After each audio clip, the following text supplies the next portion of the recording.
panda hivi baada ya kuona mpanzu. Inawezekana ni kweli ama amepumzika tu kwa ajili ya mchezo wa Al Masry kwa kile ambacho umekiona Mwayombo? Unajua aliguswa kwenye enka ile pale, na ndio maana uliona alipotoka pale wakaanza kumfunga zile barafu.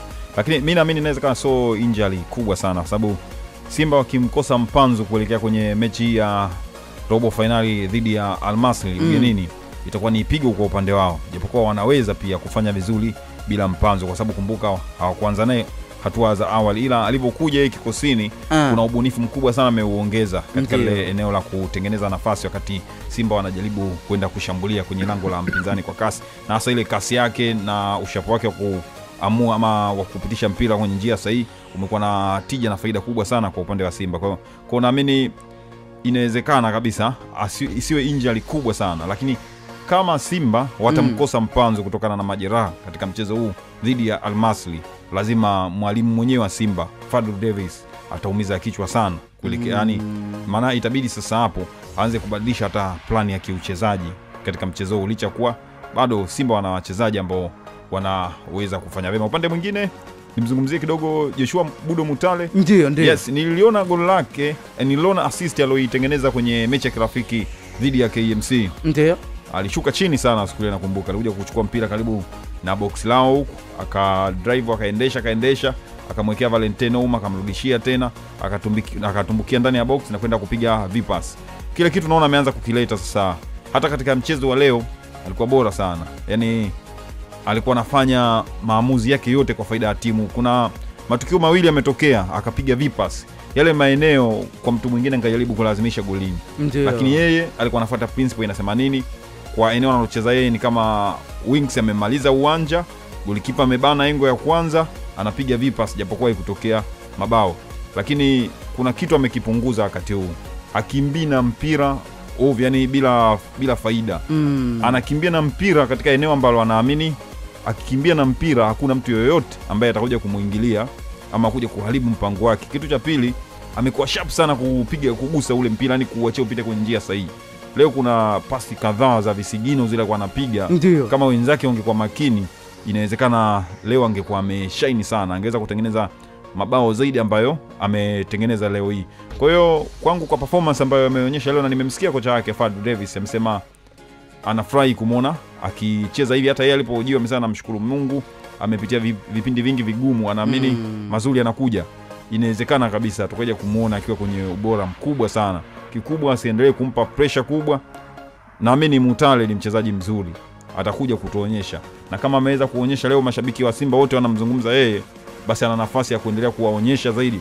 Mwisho wa siku anaweza katengeneza jina lake katika ligi yetu, akawa anaimbwa kama ambavyo wanaimbwa wenzake. Sawa, atakuwa anaimbwa kama ambavyo wanaimbwa wenzake. Ya CRDB Federation Cup anakuwa amefunga mabao 2 na kutoa assist 2. Kwa hiyo katika upande huu wa CRDB Federation ana takwimu nzuri.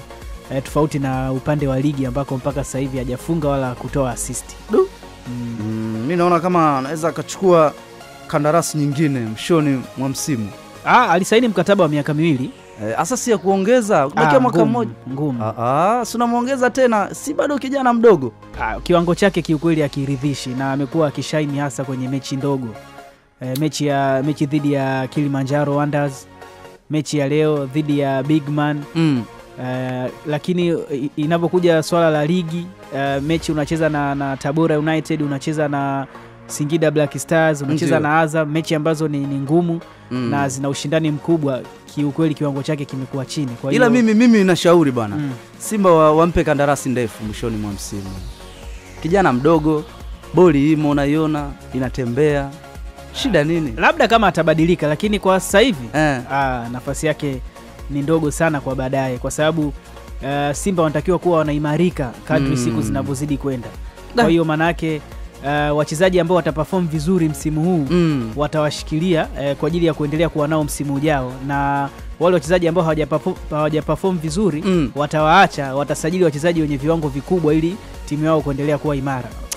Bana, sawa, bado tupo sana, na ndio kwanza tunaanza hapa ndani ya Sports Venue ya Bongo FM, na safari hii inakwenda mpaka pale baadaye, kwa maana Joshua Mutale ni Messi mtupu. Bana sawa. Klabu ya Simba imeshuka dimbani siku ya hii leo katika mchezo wao wa hatua ya 16 bora kwenda katika hatua ya robo finali wakicheza dhidi ya timu ya Bigman FC kutoka kule mkoani Lindi katika mchezo uliopigwa uwanja wa KMC Complex jijini Dar es Salaam.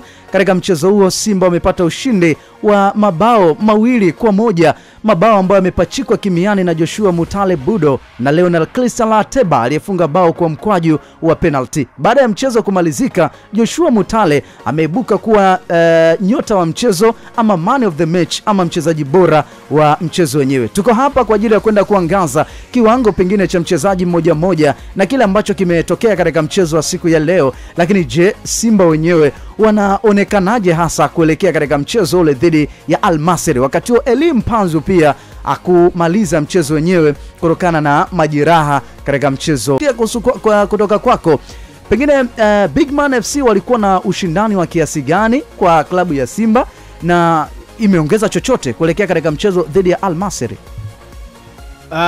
Kwenye issue ya fitness imesaidia. Unajua nilitegemea kwa performance nzuri ya Steven Dese Mukwala angeipata nafasi ya kwanza kwenye mechi ya leo, lakini naona mwalimu akaamua kumwanzisha Lionel Ateba.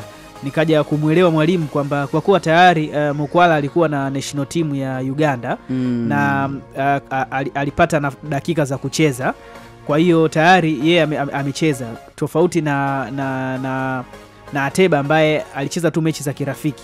Kwa hiyo kitendo cha kumwanzisha Ateba, kumwanzisha Mpanzu, kumwanzisha Ahwa, lakini pia Valentin Nouma, Ngoma Fabrice, ni wazi kabisa kwamba mwalimu alikuwa anataka wachezaji wake wapate mechi za kishindani ili waweze kupata kuongeza ile match fitness. Kwa hiyo kwangu mimi uwepo wa wachezaji wazoefu kwa upande wa Bigman, mchezaji kama Jafari Mohamed, lakini pia alikuwepo Ali goalkeeper Razak Yabalora, ni wachezaji ambao tayari walishai kucheza ligi kuu, lakini ni timu ambayo ina wachezaji wazuri ambao wana perform vizuri. Benchi la ufundi chini ya mwalimu wao Zuberi Katwila inaonekana kabisa ni timu ambayo iko vizuri na hata performance yao uwanjani ilikuwa bora. Kwa hiyo Bigman wameonyesha ushindani dhidi ya Simba, na hata ukiangalia jinsi ambavyo walikuwa wanacheza hawakuwa na pressure, wanajaribu kutengeneza nafasi. Angalia bao zuri ambalo wamefunga, lakini walizidiwa quality na wachezaji wa Simba ambao wamefanikiwa kupata ushindi. Kwa hiyo kwangu mimi naamini kabisa Bigman ilikuwa ni kipimo au ilikuwa ni sehemu nzuri ya wachezaji wa Simba kupata fitness, hasa kwa wale ambao hawajaitwa kwenye timu zao za taifa, na ndio maana utagundua kwamba wale wachezaji wake muhimu aliwaanzisha dhidi ya Bigman ili wacheze waendelee kujiweka fiti kwa ajili ya Al Masry.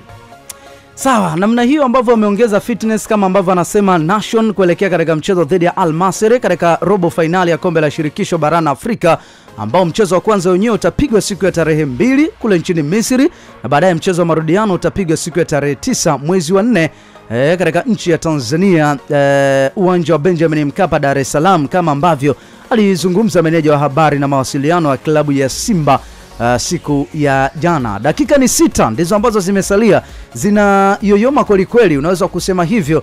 Nenda hapo, endelea